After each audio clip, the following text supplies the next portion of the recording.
भविष्य में आपका मुकाम जो भी हो, आप सबको खुद को सबसे पहले देश का नागरिक मानना चाहिए।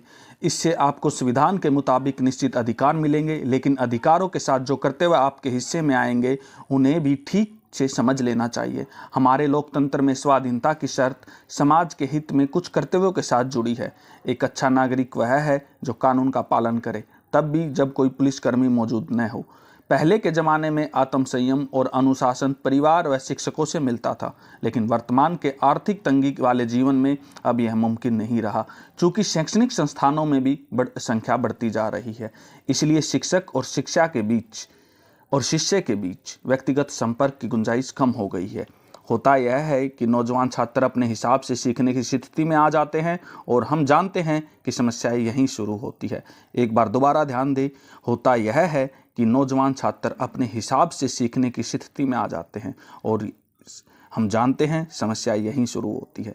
हमारी जिम्मेदारी जो भी हो, काम जो भी है, हम उसे पूरी ईमानदारी और काबिलियत से करना चाहिए। यह युवा नागरिकों की महती भूमिका है। किसी और की आलोचना से पहले हमें देखना होगा कि क्या हमें अपना काम ठीक से पूरा किया।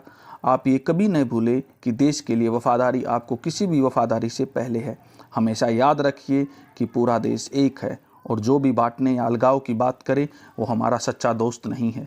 एक लोकतांत्रिक देश किसी एक के नहीं बल्कि सहयोग के आधार पर सभी के प्रयासों से महान बन सकता है। देश का भविष्य आपके हाथों में है। अगर आप नागरिक के तौर पर सही होंगे तो देश का भविष्य भी सुनहरा होगा। धर्मनिरपेक्षता को लेकर हमारा नज़रिया काफ़ी साफ रहा है, जिसे दोहराने की ज़रूरत नहीं है।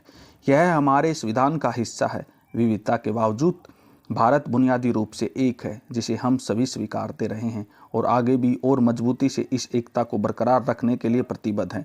देश तभी तरक्की कर सकता है जब विभाजनकारी और अलगाववादी प्रवृत्तियों से पूरी तरह दूर रहा जाए और शिक्षा के दौरान ही धर्मनिरपेक्षता के बीज बोने में सफल मिल सकते हैं। दुनिया इस वक्त बहुत कठिन दौर में है। सच मानिए, यह कहना गलत नहीं है कि मानवता के इतिहास में समस्याएं इतनी जटिल कभी नहीं रही जितनी अब हैं। अगर हमने देर किए बगैर अब भी समाधान की तरफ सही कदम नहीं उठाए तो बात हाथ से निकल जाएगी। देशों ही नहीं बल्कि लोगों के समूह के बीच से भी आपसी नफरत, अविश्वास और दुर्भावनाओं को मिटाना हर कीमत पर जरूरी हो गया है। लेकिन यह काम ताकत के जोर से नहीं किया जा सकता। युद्ध और संघर्षों से किसी कीमत पर कोई हल नहीं निकलता, बल्कि समस्या और ही बढ़ती है।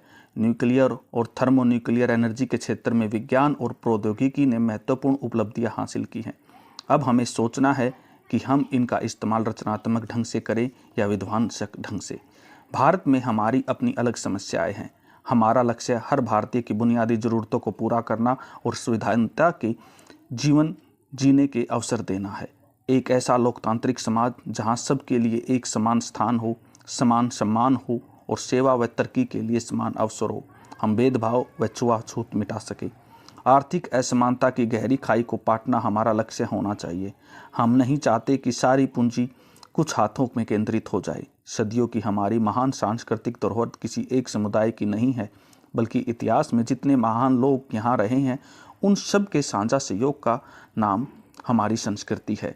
मैंने यह जितने लक्ष्य बताए हैं उन्हें हासिल करना मामूली बात नहीं है। मुझे पता है कि इनसे भी आगे बहुत कुछ है, लेकिन जब तक पूरी सफलताएं न मिले तब तक दृढ़ संकल्पित रहना चाहिए।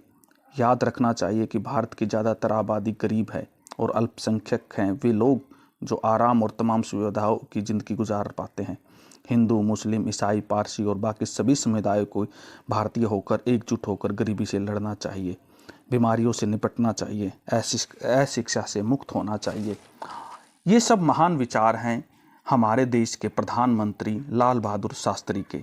आज उनकी 2 अक्टूबर को आज हम उन्हें याद करते हैं। जय जवान, जय किसान, जय हिंद, जय भारत।